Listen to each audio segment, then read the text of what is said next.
Hello,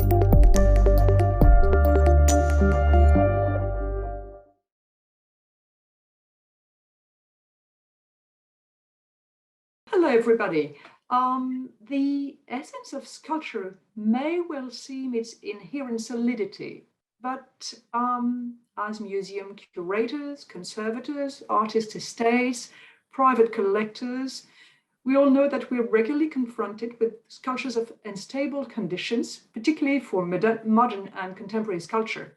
These might need some restoration for conservation or display purpose.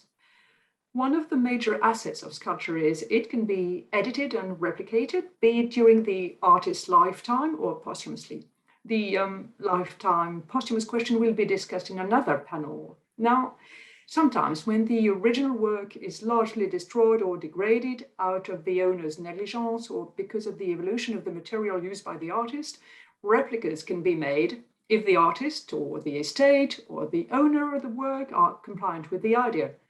Those replicas may question the artistic integrity or the notion of authorship.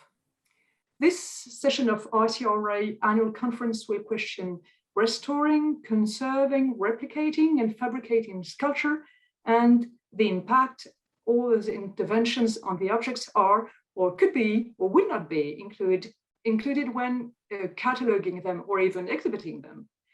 So thanks to Sharon Hecker for inviting me, particularly, and by inviting us all. Thanks to Lucy, Sophie, and all the team hosting us here. And we're delighted to be with you all. So let me start with a short presentation of the speakers who will announce the case studies they have chosen. First is Martha Buskirk. Martha, you're Professor of Art History and Criticism at Montserrat College of Art. Martha, what will be your subject? So I'm going to talk about some of the challenges raised by the reliance on delegated fabrication in the context of minimalism, focusing particularly on the work of Donald Judd and thinking about that via the Panza collection at the Guggenheim and their Panza collection initiative. Then comes Peter Karol. Peter, you are a professor of law and you've been working particularly with Martha on that case. So you will be concentrating on a term. That's right. I will be picking up where Martha left off and drilling down into the term decommissioning, a new term that some of us may or may not be familiar with, and its relationship to the catalogue raisonnés. And now we have Derek Pullen. Derek, you were the head of sculpture conservation at Tate for 30 years, and now you're an independent conservator. And among the many sculptures you've worked on, you've worked particularly on Nam Gabo. So what will be your case study today? Hi, Amélie. I'm going to be discussing mainly the problems of replicating some of the Gabo sculptures that have deteriorated over time. That'll be, and how we address that problem at the Tate Gallery. Fabulous. So thank you all. And I'm Amélie Simier, and I'm the director of the Musée Rodin in Paris. The Musée is the heir to Rodin, to his moral and intellectual rights since 1917, and the reference rests on him. And well, there have been catalogue raisonnés of the near to 33,000 works by Rodin regularly published. And our current catalogue raisonnés projects focus on Rodin's collections and also Rodin's marble sculptures in the museum. But I'll be here as a moderator and also as somebody who's written catalogue raisonnés in my some of my previous jobs, particularly catalogues raisonnés sculptures of Jules Dalou. So there we are. Now let's start with our first case study. Derek, you will be showing us very fascinating examples of Nam Gabo sculptures and their replicas and all the questions they raise. Okay, thank you. So yes, I still specialize in modern and contemporary sculpture conservation, and it's a role that has many more and broader activities than just the title of our session, which is Restoring, Conserving, Fabricating and Replicating. And I'd like to think that, you know, I can get across that conservators are actually facilitators who enable works to be seen and enjoyed through the process of conservation. To do this, we get very involved in the studying of the artworks and the materials and the artist's practice. It's a sort of technical art history, right? Now, it's not only what an artwork is made of that we're dealing with, but how and why it's made. And these sculptures that are often created in a series of steps, which can produce numerous versions, and Naam Gabo is a good example of this. I think I'll illustrate the theme in more detail by talking about the sculpture replication project that was started at Tate about, well, more than 20 years ago. It arose because Naam Gabo, the Russian constructivist sculptor who came to Europe and worked throughout much of the 20th century, Gabo used plastics, early plastics like cellulose nitrate and cellulose acetate, which unfortunately deteriorate. And over time, this has become a problem that has occurred in quite a number of his sculptures, not by any means all of them, but quite a lot of them, for no particular reason that we can securely identify. Linear construction in space number 2. This is in perspex and nylon, much more stable materials, though the nylon does tend to deteriorate. And this is a piece that Gabo himself made to replace a earlier version of the same sculpture. They usually hung from the ceiling, and unfortunately, sometimes they dropped. I should say that Gabo isn't the only sculptor using these materials, of course. Molinage and Duchamp, a lot of 20th century sculptors employed these early plastics, which do tend to deteriorate. In particular, we had a piece that Martha has talked about quite eloquently in a chapter that I think is soon to be published. Construction in space 2 cones. This is a piece that the Tate gave, I think Gabo gave it to the Tate, and we noticed it beginning to deteriorate around about 1989, I think it was. And by the 2000s, you can see it's in a pretty bad state. And this wasn't the only Gabo sculpture that had, in these early plastics, that was a problem. So the Tate called together a workshop of experts, invited art historians, conservators, artists, and conservation scientists to discuss this whole problem and to discuss whether or not it was right to actually replicate the model. And I would suggest you have a look at the website, the Tate website, where, and I will give you a reference, where inherent vice, the replica and its implications in modern sculpture are discussed in about 30 papers by these experts. The outcome of it was, to my mind, that you could more or less justify, if you really wanted to make a replica, you could usually find a reason for actually coming up with a good reason to make a replica. And we went ahead on following the workshop with the support of the Andrew Mellon Foundation to actually construct 2 of Gabo's larger pieces from the 1920s, construction on a line and circular relief. For circular relief, you can see that in 1977, the piece the sculpture, this is a side view because it's very hard to photograph clear plastic easily. The form is there on the sculpture, and by 2007 it had deteriorated badly. Similarly, construction and the line from the 1930s. The photo on the left shows the deteriorated piece, but the one on the right shows a side view of our replica. The replicas took an enormous amount of collaborative effort by a team, conservators, art historians, curators, model makers, conservation scientists. We explored different techniques using photogrammetry, laser scanning, and so on. But in the end, it kind of came down to just very fine craftsmanship and extreme attention to detail.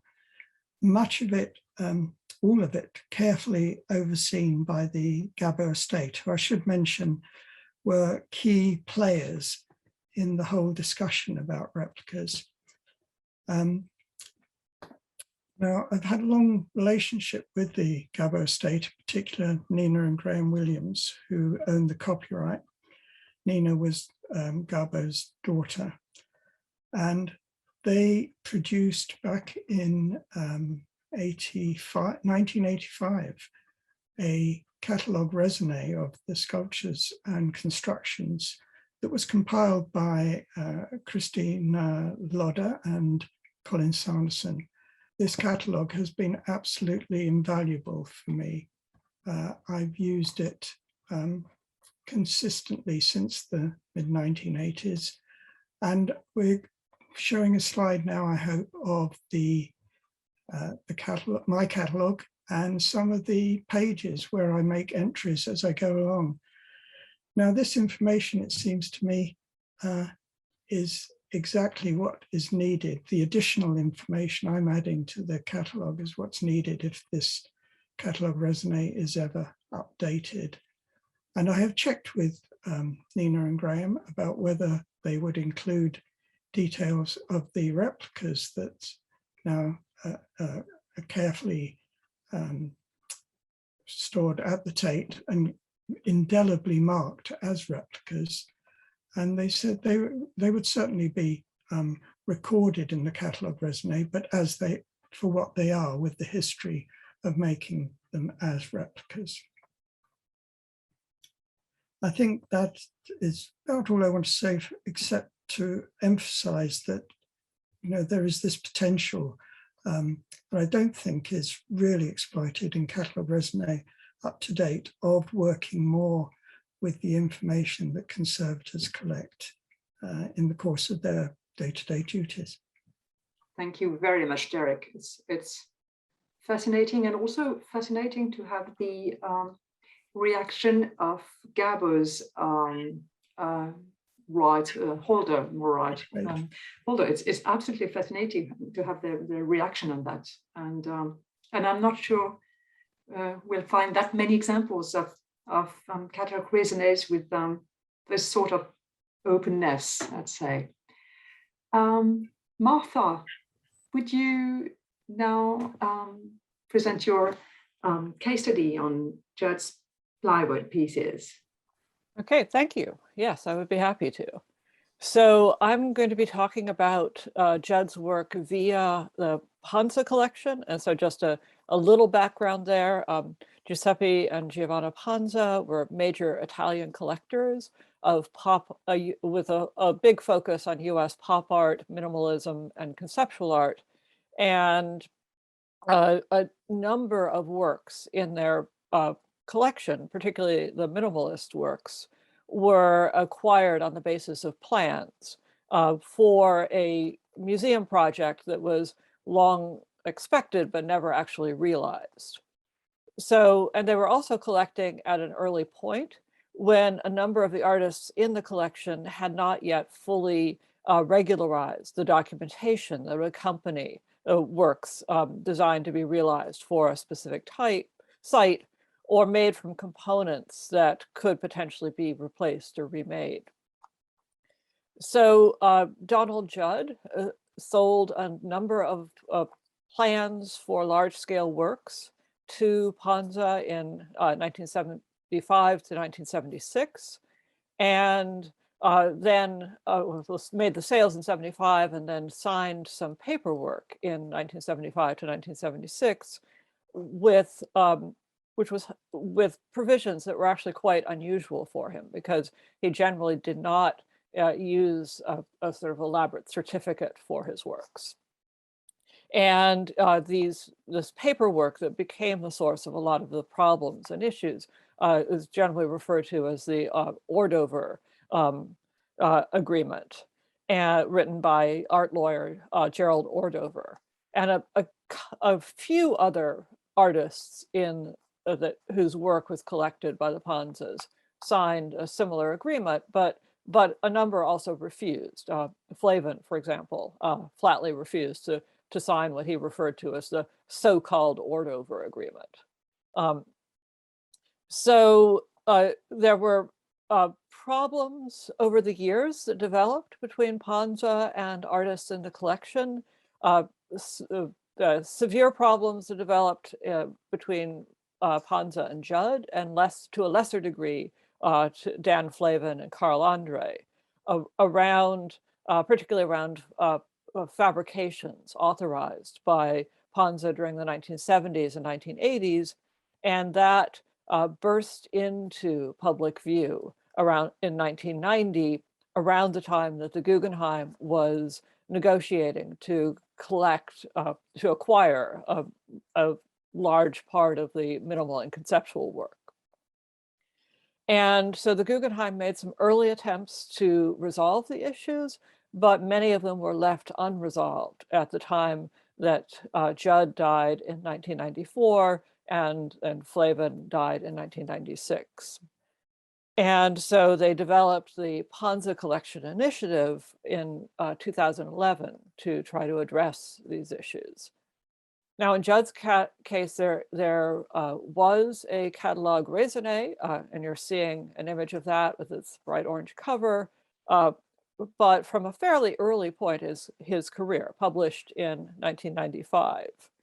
And so the cutoff date for inclusion in that catalog was 1994, and middle of 1994, it has a notation that's used for those early works, DSS numbers, which refer to Dudley Del Basso, Judd's assistant, Bryden Smith, and Roberta Smith, who are both involved in the catalog.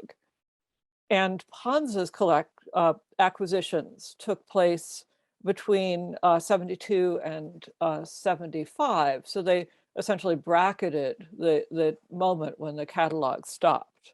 So, and those acquisitions were both works that already existed and works that were acquired as plans. So I had an occasion to write about this work from 1980, which you're seeing in a photograph that I took at the Gagosian Gallery this past year. And I was intrigued by some internal correspondence that referred to that work as 8058. And I hadn't heard exactly that terminology before. So I checked with the foundation to see if that was new terminology that was going to be used in the catalog raisonnés that they're working on now. And actually what it is the notation for the purchase orders that were used for each work that was fabricated. And it's actually sort of interesting that the purchase order then also becomes the official date of the work in the current methodology, which is interesting because it's choosing a particular moment, not the moment that the artist first thinks of it, not the moment that the work is finished, but the moment when the conception is essentially sent out to be made. And so the piece that was at Gagosian this last year in the initial literature was referred to as a 1981 piece, but now is referred to by the 1980 date. So the Guggenheim works actually have a number of issues. And so Peter is going to talk about the specific issue of the decommission, but it's, the decommission is a sort of interesting category because the underlying issues are quite varied. And I found myself thinking about the famous opening line from Tolstoy, happy families are all alike, each unhappy family is unhappy in its own way. And indeed, the problem works that the Guggenheim responded to with this category were quite varied. So one is this galvanized wall that you see here in the page from the Catalogue Raisonnés from 75. So it's a 1970 work that was shown at the Castelli Gallery and then at various other venues in some shifting configurations. And it was sold also to the Panzas in 1975 in the form of plans and realized in their villa in Varese. And there were significant problems, but the work was to a degree acknowledged by Judd, and specifically in sort of distinction to a unauthorized copy that Panza authorized, or Panza agreed to have fabricated in Los Angeles in 1989, at the same time that this other work was still in Varese. This photograph is of the Castelli piece. And just as a sort of added point, Judd didn't talk about his work as editions, but he did have multiple examples of some works. So there's that ambiguity. So now another work that you're seeing, this row of plywood forms, this has the DSS 265. It's Judd's first work in unpainted plywood, and it's a series of parallelograms fabricated by Peter Ballantine, his longtime fabricator for works in plywood in 71, 72. It was shown at Castelli in 72, and it was destroyed in 74 after it was damaged as part of an travel to and from an exhibition in Melbourne. And seemingly the same work was sold to the Panzas in 1973 as plans, and is referred to in the certain documents as by that DSS number. Another work in plywood that you're seeing here, also from the Catalogue Raisonnés, is DSS 279. And that work, Judd sold Panza a related work, but not the identical work. So a work with slightly smaller proportions. But there's also a kind of funny little wrinkle because DSS 279 became DSS 323 when it was arranged in a different configuration. And Judd had the Catalogue Raisonnés listed in a second iteration with a different date 1 year later. Ballantine eventually provided quite detailed plans for these two works that I've just shown you and for two others. And those plans were to some degree followed by Panza's fabricators, and to in certain key ways not followed. And then the last work that I want to show you from the Catalogue Raisonnés is this so-called listen piece. All of Judd's works are untitled, but some of them are referred to by these descriptive titles. And this piece was originally shown at the Listen Gallery in London. It was never intended to be retained in that configuration. It was remade by Peter Ballantine for a show in Los Angeles in 1983. That configuration was taken apart and stored in Los Angeles, eventually misplaced in storage. So Panza authorized a very problematic construction of it in 1988, And based on the problematic construction and the fact that the others seem to be lost, the Guggenheim decommissioned that piece. But then the construction from 1983 was found in storage in 2016, and the Guggenheim at that point recommissioned the work. So I'm going to stop there because there's going to be lots more to talk about around the decommissioning, recommissioning matters, but let's hear from Peter about this specific term, which is so special and interesting and intriguing. Thanks, Martha. Thanks a lot. And so, Peter, to you now. Thank you, Amélie, and thank you, Martha and Derek, and to everybody at the ICRA for inviting us to participate. As Martha said, I'm going to pick right up on where she left off and talk about that term decommissioning, or the category of decommission. It is a new term, and as you can see on this slide, it was established formally by the Guggenheim Museum in around 2016. It had been used in publications such as by Jeffrey Weiss in Art Forum, going back to 2012. So it was a term that was around, but it was really formally adopted and became part of the museum's internal policies around that time. What is decommission? It is an internal act of redesignation within the museum, specifically for problematic works deemed to be, and this is the museum's term, non-viable. So what happens, as best as I understand it from everything I've looked at, is that subject works are flagged and reclassified internally within the museum, but still held in the collection. But it is very important to understand that decommission, at least as framed by the Guggenheim, and I have a link here on the slide, so if anybody wants to look at, to learn more about it, they can, comes with severe restrictions. And indeed, that is the whole point of the decommission category, as I understand it. Decommissioned works may not be exhibited except in the most narrow sort of didactic circumstances.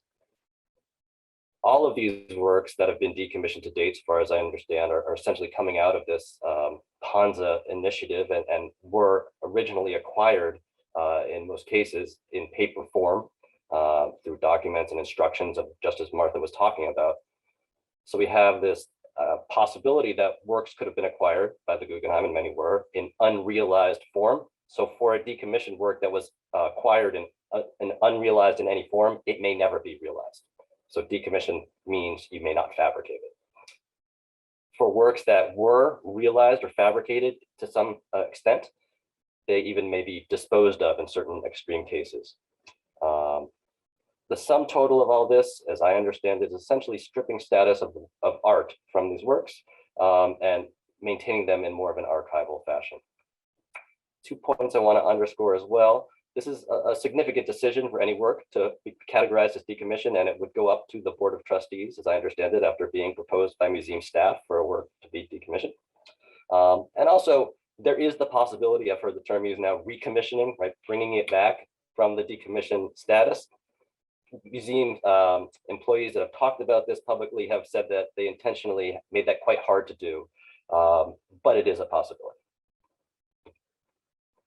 So on this next slide, you can see an example of how one Judd work, this is untitled 1972-73, the Panza fabrication of what's known colloquially as 7 plywood cubes open backs that Martha showed before. You can see here, this is the checklist posted on the archive, on the Panza Collection Initiative records, which is a wonderful database for those interested in this that the Guggenheim has now launched and put forward for anybody to peruse. You can see here that this is a section of this checklist of Judd works in the collection called Decommissioned Artworks. And you can see at the bottom of this screenshot that decommissioned is in parentheses. And that seems to be about the public perception of how it would appear to the public of what has happened to this particular object. Now, I want to dig a little bit further into kind of Panza and sort of how this we got to where we got and the Ordover agreement that Martha was previewing in her talk. One thing that's very interesting to me, of course, coming out from this as a law professor, as a legal scholar, not an art historian, is how much Panza clearly intentionally negotiated for this right that he thought that he had to fabricate works without the authority of the artist. Here's some language on the left. from the actual contract that Judd signed. I like Martha's using paperwork. I'll use contract. Depends on how you approach this. But it is clearly understood, and I, Judd, reaffirm that my written approval shall not be necessary if the work is realized in full compliance with the document. Now, I want to underscore this language from Panza, who was trained as a lawyer, was absolutely intentional. And in his memoirs, he points out, and this is the middle of the slide here, being aware of the difficulties of collecting unfabricated works on paper, I needed the right to assemble them without having to rely on the assistance of the artist. And in fact, he went so far as to speculate in that same memoir, the possibility that there might be the premature deaths of artists. And one of the reasons he wanted this authority to have a delegated fabrication was in the case he needed to fabricate posthumously. So this was very intentional, and whatever we might think about it, I think it's fair to say that he meant to negotiate for this right, even if the artist such as Judd might not have intended to give it away. And we can see from the period around the Guggenheim's acquisition that it was thinking about what legal rights it may or may not have acquired when it acquired through a series of gifts and acquisitions otherwise, the Panza collection. It actually went to outside counsel and received a formal opinion of counsel. This is something the museum has talked about openly, including at the Object Lesson Symposium that they gave a few years back about the Panza collection. And outside counsel came back with an opinion that concluded that the museum had the legal privilege to, quote, realize the works, so long as it strictly followed the instructions in the documents. And to be clear, this is at a time when Judd had expressly disavowed authorship of all of these works. And the lawyers are coming back and saying, yes, but you still have the legal right to do so. So what then is decommission, and how does this kind of relate to what all you all are thinking about in catalogue raisonnés? To me, this is where it gets particularly fascinating. I view very much decommissioning as an ethical commitment to the artist, as opposed to anything legally related. And the museum itself has characterized decommissioning as, quote, privileging the moral rights of the artist over the legal rights. Now, that's a bit of a misnomer, I think, and I want to clarify that. The museum has later clarified what it meant by that, but there is no moral rights problem here in the US, at least, in the legal sense of the term moral rights.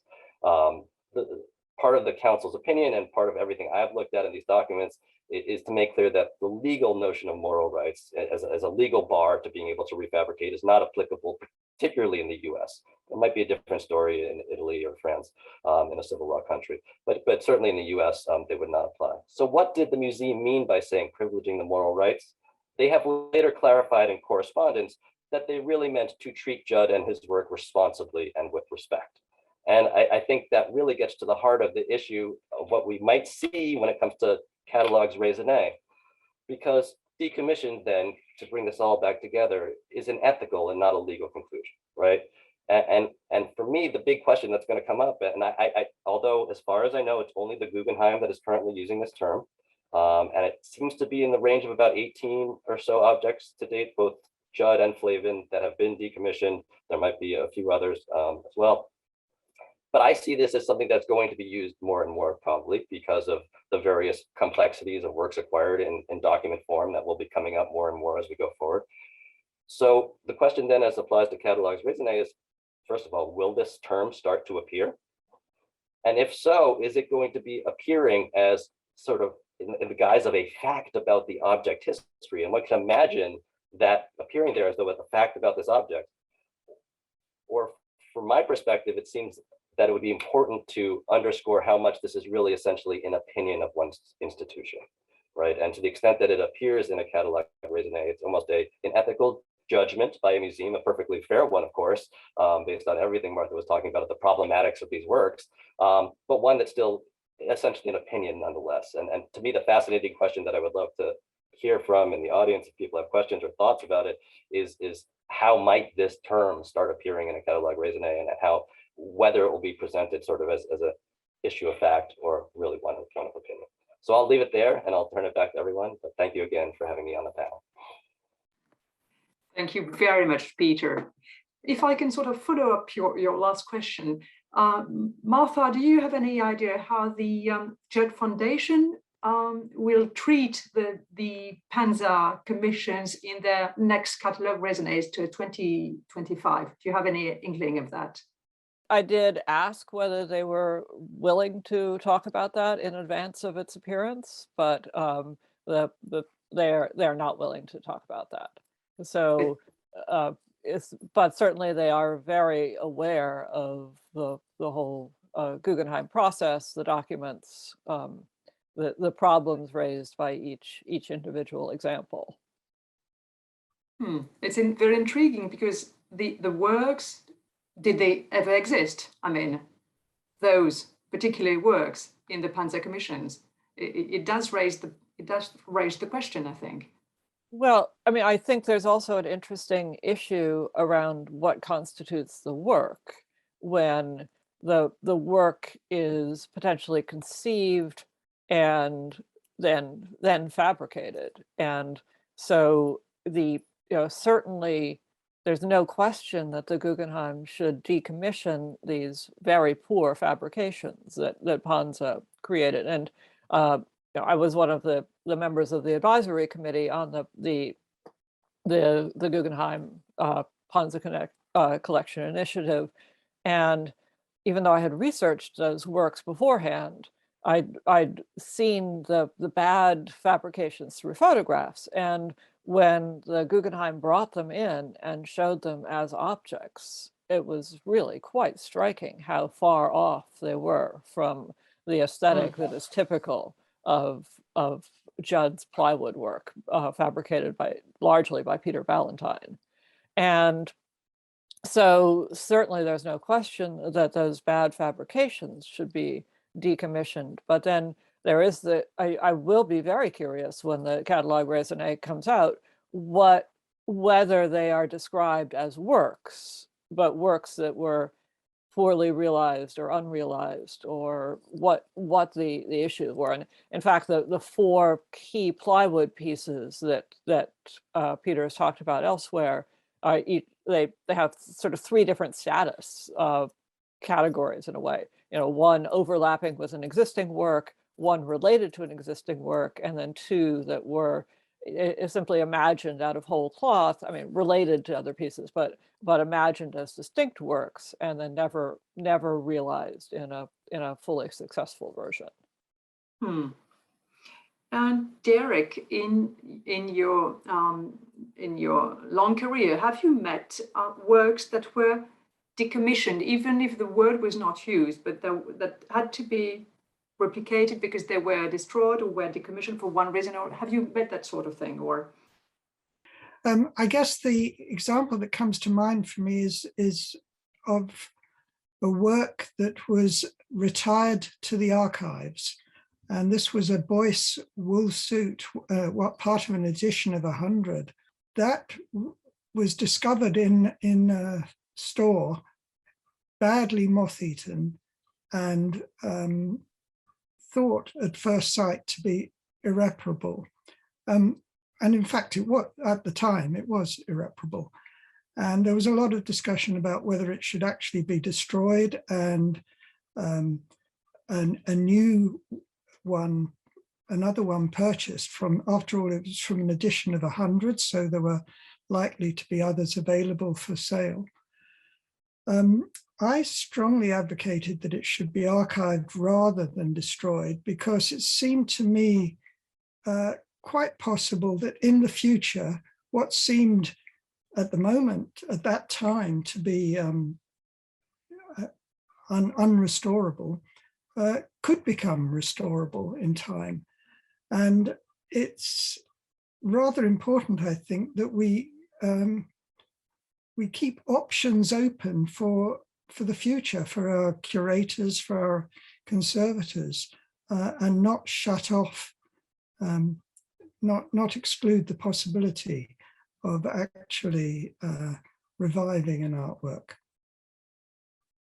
As a curator, I quite agree with you. I remember being, as a young curator at the Petit Palais, and finding a lovely crate full of pieces of plasters, and on it was just written Carpo Hugelin, and it was just lots of little pieces of plaster, but we just knew that it had been handed from one to the other curator, and at one time it will be restored somehow, even if there were other Ugolini of that size, I'd advise, yes. But I think the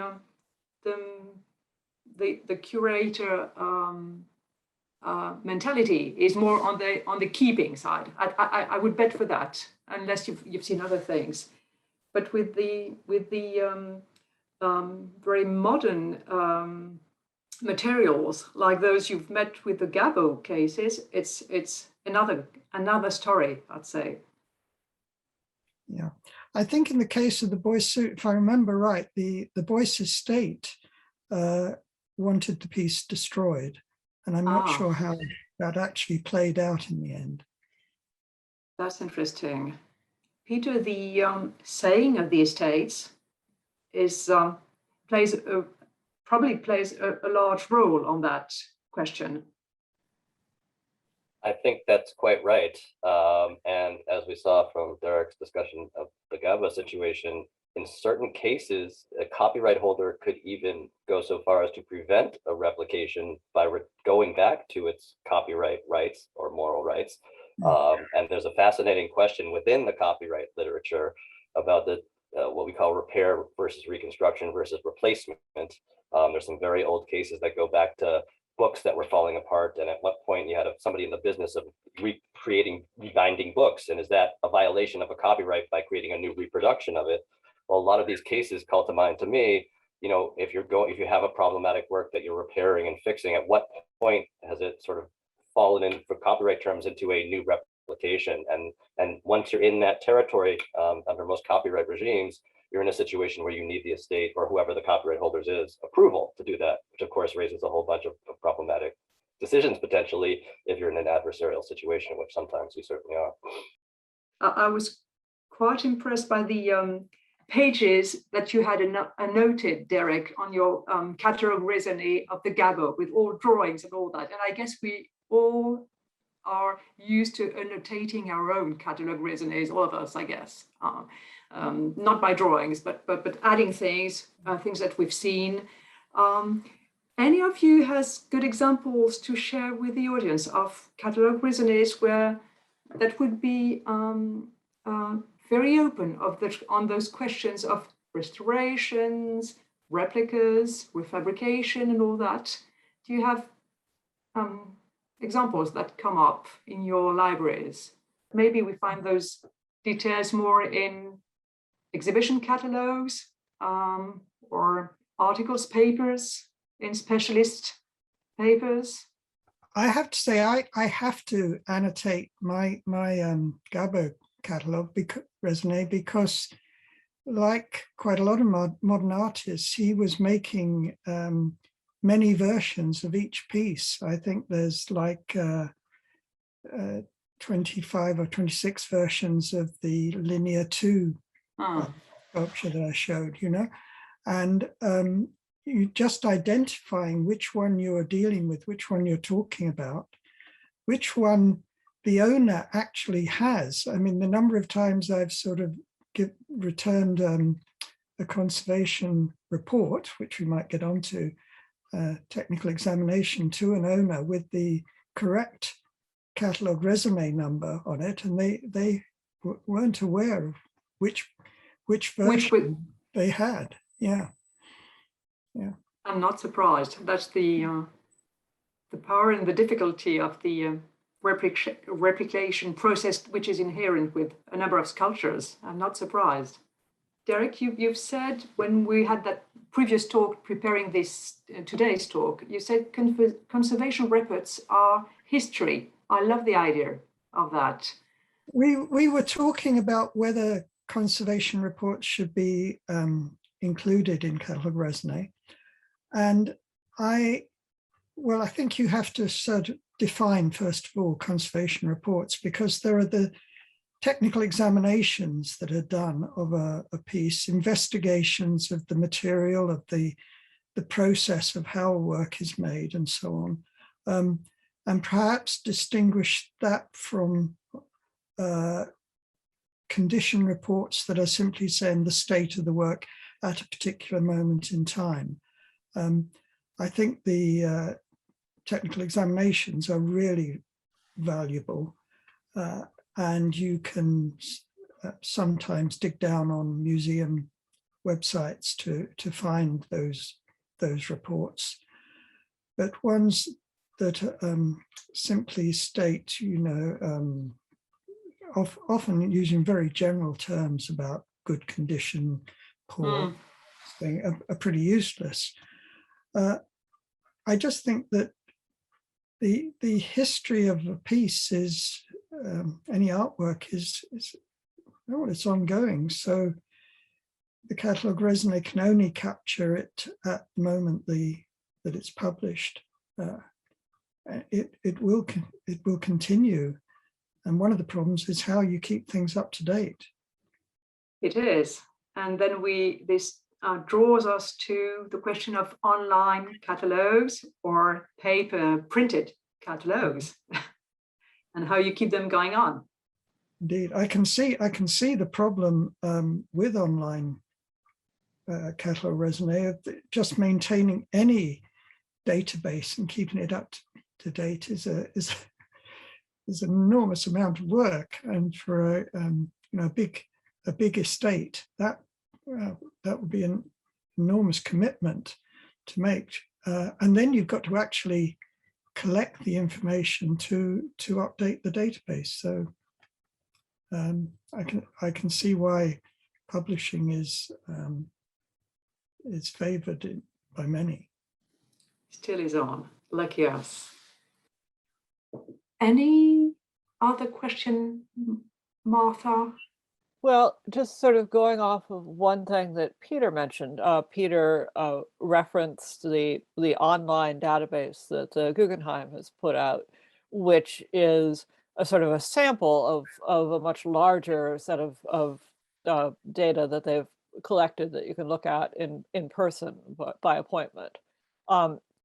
And one of the things that was really striking for me about the material that they brought together was the fact that they hunted down photographs of every installation of the work, and a lot of the works vary quite dramatically from one installation to the next, and so that idea of knowing a work through a singular image or a small set of images is actually it in a sense doesn't capture the full variety and the full sort of the ways that certain works in certain instances do actually deviate from the artist's conception. And so at what point does something stop being the work, not just because of damage, but because of how it's arrayed, how it's arranged, how it relates to a particular site.